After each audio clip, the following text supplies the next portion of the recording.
I'm Yasir Mahmood, but you can call me Yasir. Tonight, we open another crimson file, a story soaked in silence and stained in blood. Let's begin. In the shadows of New York's glittering skyline, some stories are buried under decades of silence, bribes, and blood.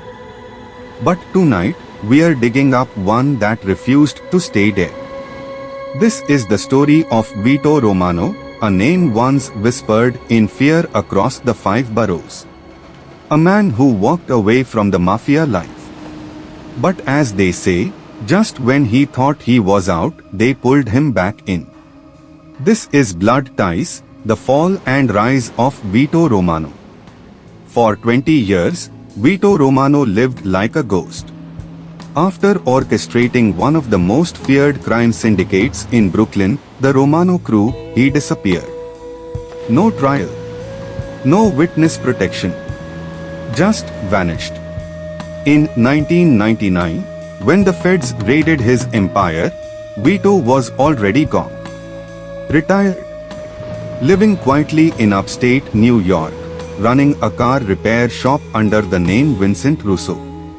He had a wife, Maria, and a teenage daughter, Isabella. To his neighbors, he was just a grumpy old man with a limp and a love for classic Cadillacs. Then came the rainy Thursday.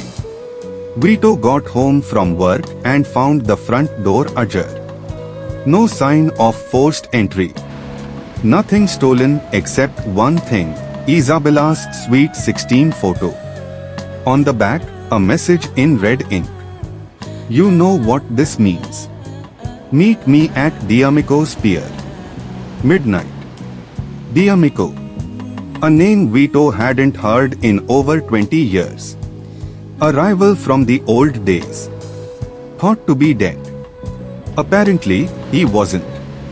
And now, he was making his move. In the 1980s, D'Amico and Romano ran rival empires. D'Amico dealt in chaos, heroin, assassinations, terror. Vito was ruthless but measured. In 1997, Romano almost had him killed. It failed. D'Amico vanished. Now, 2 decades later, he was back. And he wanted payback not through bullets, but by targeting Vito's only weakness, his daughter. Vito had a choice, call the police or handle it the old way. He called Frankie Knuckles Morano, his last loyal lieutenant. Frankie now ran a legit security firm. But when Vito called, he came. Within 24 hours, they were back in the city. The suits. The guns. The network of favors and threats. They tracked D'Amico's crew. Wire transfers. Bribes. Street snitches. Until they found the safe house. Isabella was there. Drugged. Alive. It wasn't about ransom. It was about humiliation. Dominance. The final showdown took place in an abandoned meat warehouse in Red Hook. D'Amico had 5 men. Vito brought just Frankie and a modified Glock 19. No words. Just war. 7 minutes. That's all it took. Screams. Smoke.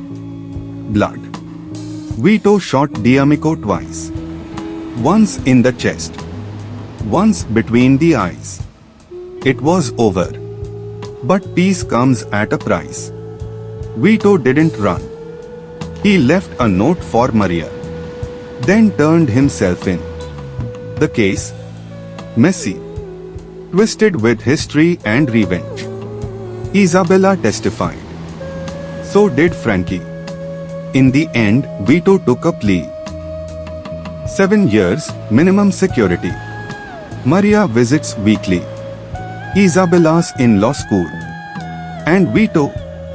He says he doesn't regret it. Not for a second. You don't walk away from family, he told the court. Even if it means walking back into hell. Once a king of the underworld, Now just a father who refused to back down.